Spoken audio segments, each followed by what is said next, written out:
गरिमा ने 11 साल आदित्य का इंतजार किया, लेकिन आज जो उसके सामने था उसे देखकर वह हैरान थी। कुछ साल पहले 8 साल की गरिमा जब सुबह जागी तो देखा कि घर का सारा सामान बिखरा पड़ा है।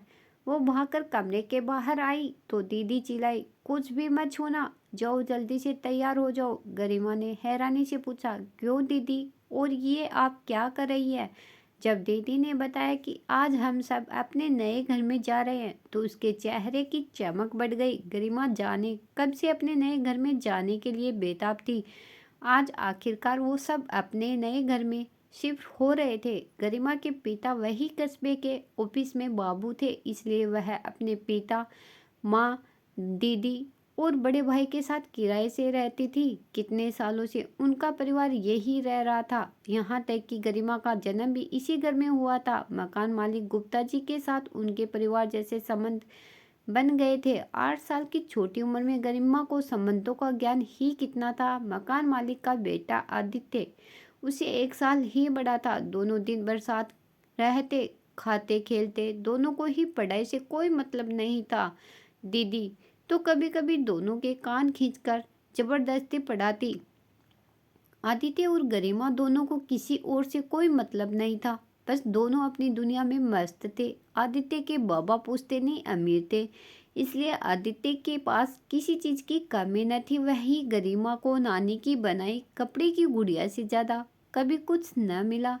ये पहला मौका था जब उसे ये महसूस हुआ कि उसके पास भी कुछ है। कस्बे से 200 किलोमीटर दूर गरिमा के पिता ने अपने गांव के पास घर बनवाया था। घर बनकर तैयार हो चुका था और आज वो लोग अपने घर जा रहे थे। जैसे ही गरिमा को पता चला कि वो अपने नए घर जा रही है, वो दौड़कर आदित्य के पास गई और इतरा कर बोली, आज हम लोग अपने घर जा रहे हैं, वहाँ बहुत अच्छा लगता है। आदित्य ने कोई जवाब न दिया तो वो भागती हुई आई और गाड़ी में बैठ गई।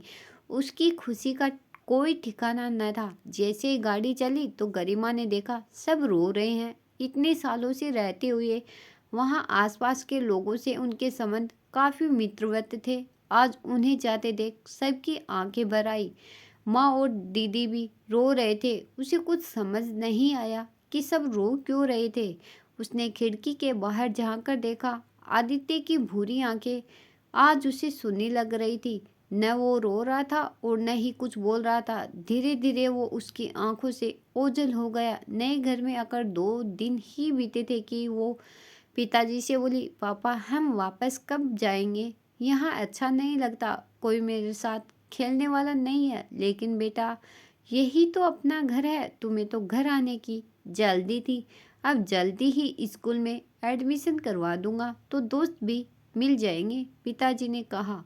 गरिमा को थक से हुआ, गले तक रोना आया, मगर आंसू न निकले। वो रोज पिता से पूछती तो वो कह देते, अच्छा कुछ दिन और रुको फिर चलेंगे। ऐसे ही कुछ दिन करते हुए 11 साल बीत गए।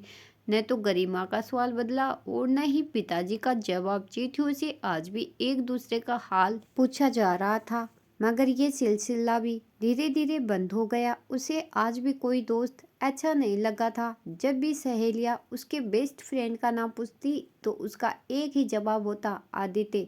सब उसे छेड़ते हुए कहती, तो तुम्हारा एक बॉयफ्रेंड भी है, आखिर कब जाओगी उससे मिलने? इस बात पर वो मुस्कुरा देती। दर्द उठकर गले तक आकर रुक जाता, मगर आंसू न निकलते। आज उसका इंटरमीडिएट का रिजल्ट आया था। वो बहुत अच्छे नंबरों से पास हुई। वो बहुत खुश थी।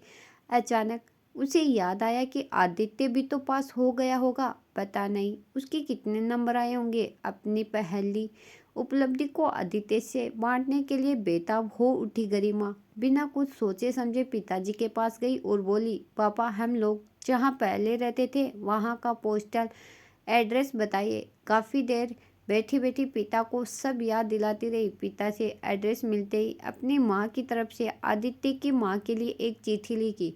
उसमें अपने घर का फ़ोन नंबर भी लिख दिया और इंतज़ार करने लगी। 2 दिन बाद आदित्य के पिताजी का फ़ोन आया। वो इतनी खुश थी कि उसके हाथ पैर कांप रहे थे और चेहरा खुशी से लाल हो गया था। अब तो सब लोग फ़ोन पर खूब बातें करते। उसे पता चला कि आदित्य अब बाहर रहकर पढ़ाई करता, न उधर से आदित्य बात करता न इधर से गरिमा। उसे आदित्य के बारे में घर में हो रही बातचीत से पता चलता रहता, मगर उसे कभी बात नहीं हुई। फिर भी वो खुश थी। उसकी आंखों में अभी भी आदित्य का 9 साल वाला चेहरा था। वो अभी भी अपने पिता से वहाँ चलने की बात करती, मगर पिताजी तो अब उस रिश्ते को इतना महत्व नहीं देते थे, इसलिए वहाँ जाने की कोई इच्छा न रखते। पढ़ाई पूरी कर गरिमा अब प्राइवेट स्कूल में पढ़ाने लगी थी। स्कूल से एक दिन जब वह घर लौटी तो भैया गेट पर ही मिल गए। उसे देखते ही बोले, अंदर देखो जाकर कौन आया है। गरिमा को लगा दीदी जीजाजी आए होंगे। वो भागते हुए अंदर गई तो माँ मुस्कुरा कर बोली, गरिमा तेरा आदित्य आया है। उसके कदम वही रुक गए। इतने सालों बाद उसे आदित्य देखने को मिल रहा था। वो उससे मिलने न जा सके, लेकिन आज वो उससे मिलने खुद आ गया। मतलब आदित्य भी उसका इंतजार कर रहा था। सकुचाई सी गरिमा ने अंदर कदम बढ़ाया। आदित्य सामने बैठा था। उसे देखते ही आदित्य हाथ जोड़कर खड़ा हो गया, मगर कुछ बोल न पाया।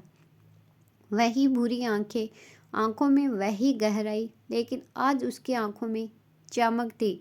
वो झट से कमरे के बाहर चली गई, मगर आज दर्द गले में न रुका। आंखों से बहकर बाहर आ गया। पिताजी ने उसके सिर पर हाथ फेरते हुए कहा, अच्छा अब चलेंगे कभी? स्कूल से छुट्टी तो मिल जाएगी ना तुम्हें? गरिमा रोते हुए पिताजी से लिपट गई। उसके वर्षों का इंतजार आज खत्म हुआ। बुरी आंखों वाला लड़का आज उसे लेने आया है।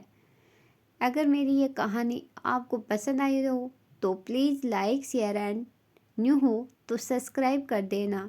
Thanks for watching. Subscribe my channel.